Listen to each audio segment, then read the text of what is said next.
Hello बच्चों, आज हम आए हैं एक और नई कहानी के साथ। लेकिन पहले जल्दी से चैनल को सब्सक्राइब करें और सुनते रहें नई नई मज़ेदार कहानियाँ। तो बच्चों, आज की कहानी का नाम है ब्राह्मण और सांप की कहानी। ये कहानी एक ब्राह्मण की है जिसका नाम मनोहर था। वह बहुत अच्छे से पूजा पाठ किया करता था और भगवान पर भरोसा रखता था। वह छोटी से छोटी बातों को भगवान का संदेश मानता था।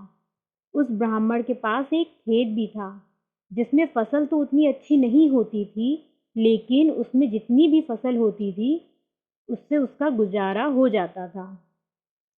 फसल पकने का समय आ चुका था।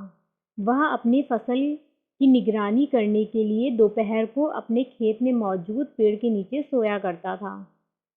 एक दिन जब वह अपने खेत में लगे हुए पेड़ के नीचे सो रहा था, तब उसके सामने एक सांप अपना फन फैलाए खड़ा हुआ था।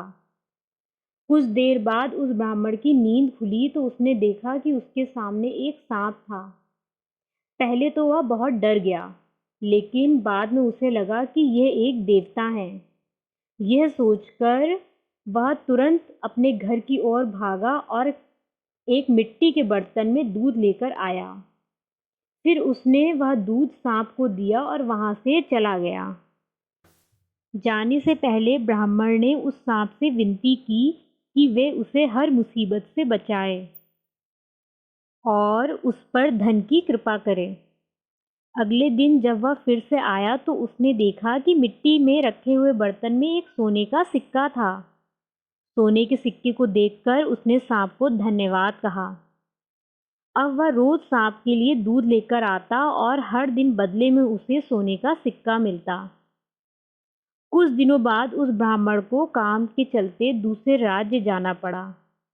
जब वह बाहर जा रहा था तब उसने सांप को दूध पिलाने का काम अपने बेटे को दिया।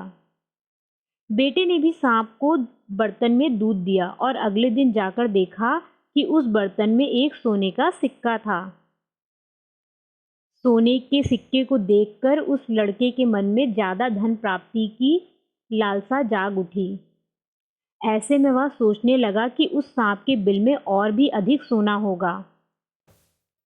वह उस सोने को एक साथ प्राप्त करना चाहता था। अब वह इस बात पर विचार करने लगा कि वह सांप के बिल में से सारा सोना निकाल लेगा, लेकिन वह सांप से डरता था, इसीलिए उसने एक तरकीब बनाई। हर बार की तरह इस बार भी वह सांप को दूध देने गया। जब सांप दूध पी रहा था तब उसने पीछे से सांप के सर पर डंडे से वार किया। वह सांप बहुत मजबूत था, जिससे कि उसे कुछ भी नहीं हुआ, लेकिन गुस्से में आकर सांप ने ब्राह्मण के बेटे को डस लिया। सांप के जहर की वजह से ब्राह्मण के बेटे की मृत्यु हो गई।